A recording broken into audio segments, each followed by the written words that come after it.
What if I told you the most powerful yoga you could ever do requires zero sweating, zero standing up, and you can literally do it in your pajamas or sitting at an office desk? Today, we're talking about two of the most misunderstood, misunderstood forms of yoga: chair yoga and sleep yoga. The laziest yoga practices on earth. That might actually be some of the most powerful, because here's the truth. A lot of people think that yoga only counts if you're sweating, if you're super physically challenged, if you're balancing on one leg, if you're flexible enough to touch your toes, if you can do a handstand, if you can do a pretzel. However, your nervous system doesn't care how impressive you look on the outside, how impressive your perfect pose is. Your nervous system cares about one thing. Can you create a state where your body feels safe enough to heal, to connect to itself? And that's where these practices become incredibly powerful, because sometimes the most advanced thing that you can do is slow down. Now let's start with sleep yoga, also known as yoga nidra. Because this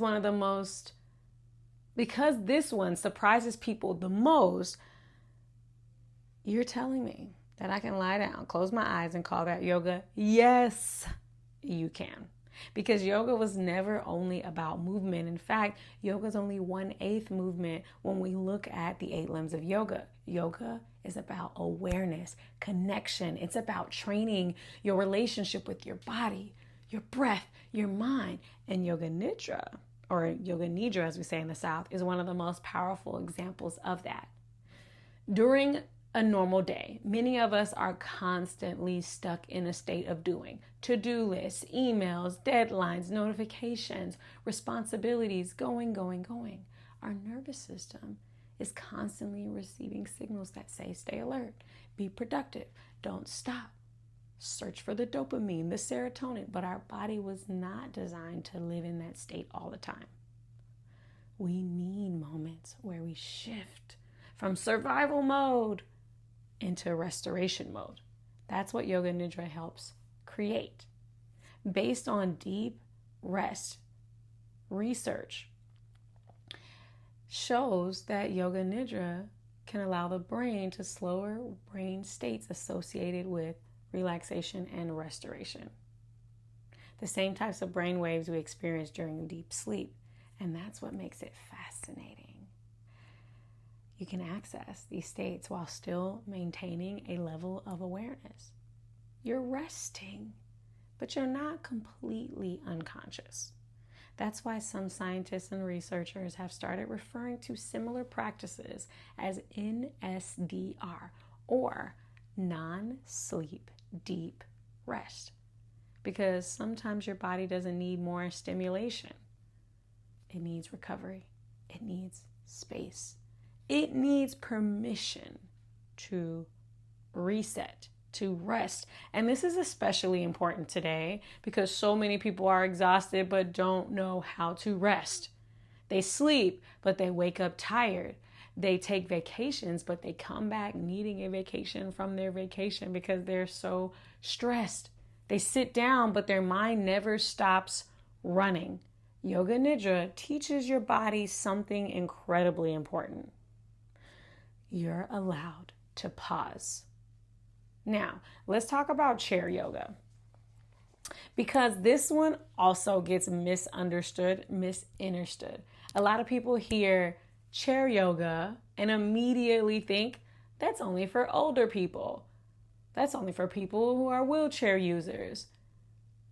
And I completely disagree.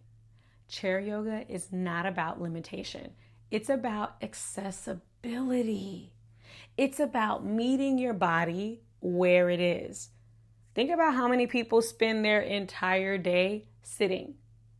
8 hours at a desk, sometimes more, staring, glaring at a computer screen, shoulders rounded, hips tight, neck tense, jaw clenched, back uncomfortable, and they wonder why their body feels exhausted.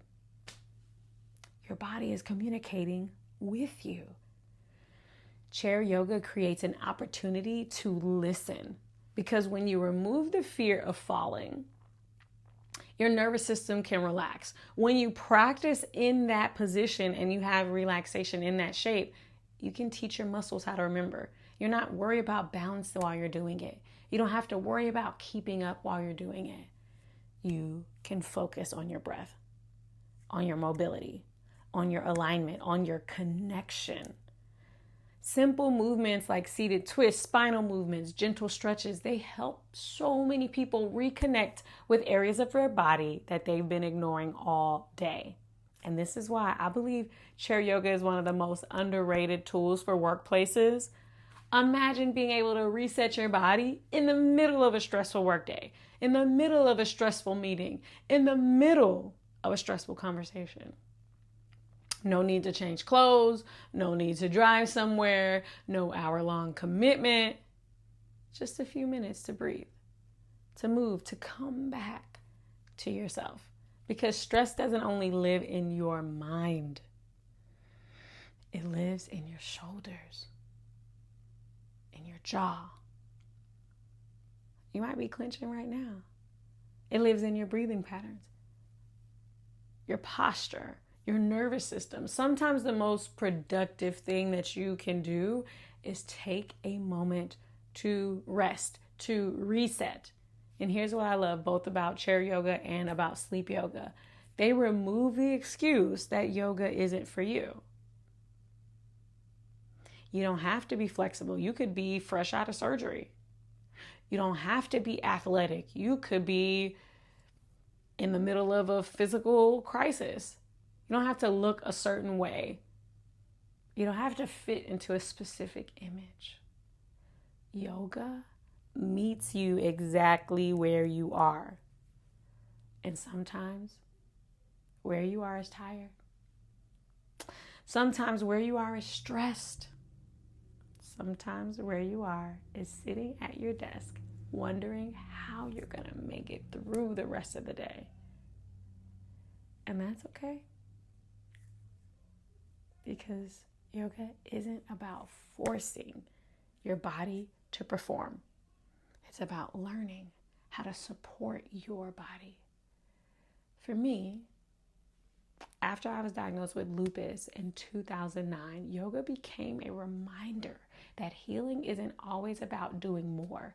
Because I had to learn how to walk again. I had to learn how to be in my body. Because sometimes healing is just about creating space, creating awareness, creating peace. And that's the lesson I carry into everything I teach. Because the world doesn't need more exhausted people trying to push through everything. The world needs people who know how to regulate themselves. People who know how to pause. People who know how to breathe. People who know how to come back to themselves. That's why I believe chair yoga and sleep yoga are not easy yoga. Sometimes when you cut off the physical challenge, your brain, your thought patterns start to become more apparent.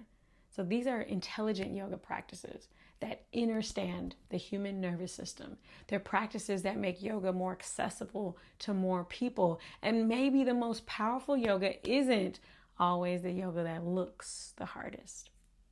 Maybe the most powerful yoga is the yoga that helps you become the healthiest, calmest, and most present version of yourself.